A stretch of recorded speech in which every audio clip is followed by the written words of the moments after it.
I'm not better than you, you're not better than me, and we're not better of everybody else who didn't come to church today. This lost coin in the house is a big deal.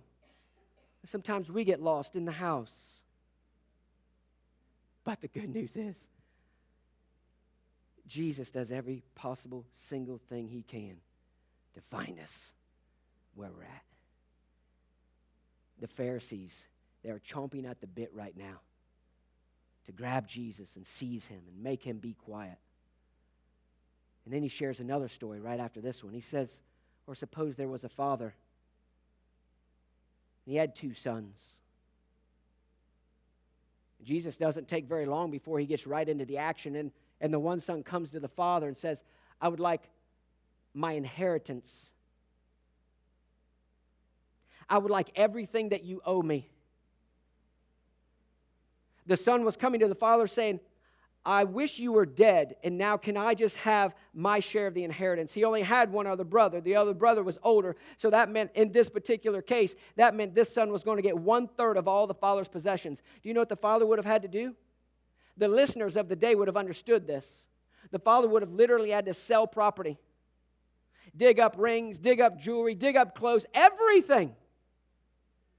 Everything that was the father's was going. A third of it was going to go to this son. This word property, this word inheritance, these words that were used in the Greek, this word was bios, and what it literally meant was the life that sustains me. The son came to the father and said, I want you to give me the very life that sustains you. What? The Pharisees of the day, when they were listening and watching, they would have had to have stepped back. They would have had to have understood in their brain about right now, Jesus is going to talk about this father who verbally and physically beats this kid down. But how much more are the Pharisees in shock and awe even when Jesus allows the story to unravel and Jesus says, and the father gave it to him. The son runs off. Some of you know the story, maybe you don't. The Pharisees could see this a mile away. The son ran off and he squandered everything. He lived high off the hog, you might say. He spent everything that his father gave to him. He finally came to a place in his life where he had nothing and there was a famine in the land. And so in that land, he went and he hired himself out to slop hogs. He was so hungry. He wanted to eat what the hogs were eating. Finally, I love this part of the Bible. When the guy came to his senses. How many times in your life have you had to come to your senses? Today's the day where you have to come to your senses and allow God to restore you. Today's the day. I love that portion of Scripture. While the son is still in the mud and he's thinking, oh, wow. Is he ever thinking? Watch this how it unfolds. The dude is he's in the hog slop and he's thinking, I've got to get back to my father's house. But he's not going to have me. But if I go and I develop a plan and I plan to pay him back and I go humbly and I get down on my hands and knees and I tell him, I don't want to be your son no more. All I want to do is be a hired hand. Hey, Dad, let me be a hired hand. I'll come to the property, I'll work, I'll get paid, I'll go live in town somewhere, and I'll start paying you back. That was the plan. We know that the son literally hit rock bottom, and it was a good day. Friend, when you know someone and somebody's having a hard time and this and that, don't beat them down any farther.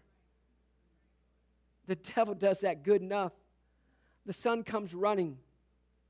As he's coming across the pastures, the Bible says that the father looked and saw his son as he was afar off. The Bible says, Jesus says, then the father began to run. This was not done by patriarchs. This was not done by the man of the house. They didn't run. They were too distinguished for that. Children ran, teenagers ran, women might have run, but not the man of the house. But the father. He pulls up whatever clothes he has, and he starts running. In an undignified manner, he runs. He embraces the son. The son starts the speech. You can read it in Luke chapter 15. He starts the speech. Dad, I'm so sorry. I'm so sorry. If you would just allow me to be a hired hand. Dad says, shut up, son. Somebody go kill the fatted calf. Dad takes a ring off of his finger, puts it on his son. The dude's standing there, a hog slopping mess. Dad gives the son a coat, puts clothes back on him, puts his arm around him, probably holds his hand, helps him into the house. He puts the word out all over town, we're killing the fatted calf. People didn't eat meat like we do today back then. It was just too expensive. But when the dad of the house, when he killed the fatted calf, that meant something big just happened. I mean, it is one of the best days of somebody's life. Now watch this, how I believe it unfolded. Inside the house, because I've been there, and I don't know if you've been there, but inside the house, the son, the wayward son, has got to be in shock and awe. He is mesmerized. He's feeling even still guilt and shame, even though he doesn't have to. And he's looking around at all these party guests. He's a sloppy mess. He's got a coat on and a ring, but he's a sloppy mess. Everybody knows what he just got done doing and how he just lived, and he just blew his father's property and money and inheritance. They knew he was a jerk. They knew he was trouble. Yet his father's throwing this party. And his father's saying, it's okay. Come back. Come back. I love you. Oh, the Pharisees. In the day when Jesus is telling this story, the sinners, the tax collectors, they've got to be feeling joyous. But the Pharisees have got to be losing their mind. They can't fathom what's going on. Some of you who know the story, you know the older son then comes. He finds out there's a party. You know, some of us are on a need-to-know basis. The older son was on need-to-know. You remember when the disciples, they were juggling back and forth, say, who's the greatest in the kingdom of God? And somebody says, is it me or this? Or what are you going to do here, Jesus? What about this guy and what about that guy? And do you like him more than me? And why does he get to do this and I get to do that? And Jesus says, hey, what I have to do with this individual is between me and that individual, not me and you. But watch this. What God has for you, he's not going to give to someone else. You don't have to worry about that no longer. The youngest son, he got what he deserved, which was 1/3 of every possession his dad ever had. The other two-thirds of that property, that inheritance, that estate, was already the older son's. What does he care? What does he care? The Bible, all the way back in the beginning of the story, says, and the father split his inheritance up between them. The older son had his too. He got what he deserved. 2/3 of his dad's everything. Now he's upset. He can't believe. And number one, he didn't get invited to a party. And number two, that dad killed the fattened calf. You see, these two sons were the same. The one took his dad's stuff and ran away and did his own thing. The other did his own thing too, but he did it at home and he did it out of obedience. But they both just wanted their father's things, not their father's relationship. The one literally said, the older brother literally said, haven't I stayed here and slaved for you? What? What a thing to say to somebody. And the father's got to be thinking, what? Slave for me? I thought we were tighter than that. You're not slaving for me. What I had, the father says, what I have is yours. So again, now you have somebody who loves God, fears God, or at least trying to, or something. They know God. This was the father's son, the older kid. Oh, he came to church. He was a greeter. He was on the worship team, and he preached. He slaved for the father all these years, but now he's ticked off because he didn't get a party. Where was his party? He's upset beyond measure. So now you have the parable of the sons, not just the son.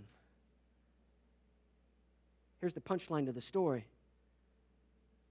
It just boils down to a couple words in the Bible. The father went outside and pleaded with his older son. Pleaded with him to come in. Jesus is saying, come in. Come on. Come on, you don't even know how far off you are. Jesus told these 3 stories because he's telling the Pharisees, look, come on back to me. You've allowed your mind to wander, and now you have all these rules and regulations, and you put all this emphasis on all these things, but where's your relationship with me? That's what Jesus is telling the Pharisees through these 3 stories. And they won't budge. They don't get it. They don't understand it. They're so angry. They see cross-eyed.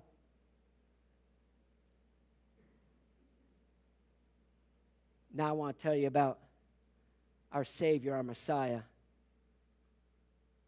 who is our older brother. Don't misunderstand my theology. I'm not getting crazy here. But we were adopted into God's family. And one day when Jesus was told by his people, he says, hey, your mom and your people are out here. And Jesus looked around and he said, everyone you see here, these are my mothers and my brothers and my sisters. You see, we're in the family. Now watch this story, how it unfolds. For God so loved the world that he sent his only begotten son. And in this story's case, he sent his older son who was willing. You notice in the parable of the lost son, you notice in the first 2 stories, Jesus went seeking. The shepherd went seeking. God went to look. But in this story, God stayed home. And the older brother stayed home too. Because he didn't care. He didn't care about what the father really wanted. The father wants a relationship with you and I. What's the Bible say? If you hate your brother or sister, if you hate them, don't expect to get into heaven. What you talking about? The older brother hated. He hated everything and everybody. Jesus would have left the farm to come get us. Do you want to know why the brother was so upset? Well, you know several reasons. And one of the biggest reasons was because the father was having to spend the older brother's 2/3 of his possessions in order to throw the party for the wayward kid. And then the older brother's got to be thinking, and now this kid's coming back into the picture, and now he's going to take even more of my possessions. What's my dad going to do? The kid's thinking about all these things. Both kids are missing the whole entire point. It's not about things and possessions and stuff and inheritances. Yes, inheritance is biblical. Yes, in the Old Testament you can see it unravel. It's a super cool story and all that sort of thing. But what really matters is a relationship. And God just wants us to be restored. It's a process. These 3 stories, yes, they're for sinners, like way wayward sinners, certainly the prodigal son. But they're also for us. They're for church people. It's for you and I, God-fears. I'm so happy that you come to church today. You don't know how many Sunday mornings I wake up in the morning and I don't want to come to church. It's not easy. Over the years, getting to church on a Sunday morning is one of the most difficult mornings in the whole world. Who's that other country singer says, easy like Sunday morning? He never was a preacher. So it's true. It's this whole thing, serving God. It's not easy, but it's worth it. And you know what? We don't know how that story would have unfolded with the father and the 2 sons. We don't know if the older one actually came in. We don't know how the father would have split it up. We don't know. And it doesn't matter. I do know this. What God is going to give to me, what is mine and mine only. And he's not going to take what's mine and give it to Johnny. Now, Johnny gets his own. You get your own. Everybody gets their own. It's preset in a lot of circumstances, actually. In those days, the oldest son got double the portion of all the other sons. That's why this son got 2/3 and the other one got 1/3. Everybody knew that. It was straight. It was straight cut.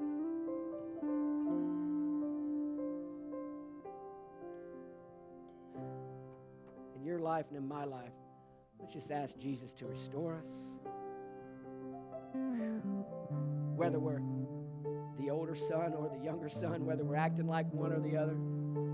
Hey, if we're that lost sheep, how about let's turn around and run to Jesus as he's running to us? Hey, if we're that lost coin, you know what that means? You have much value. Think about that. If you are that lost coin today, you have much value. You're not to be thrown away. You're to be found. But please be found.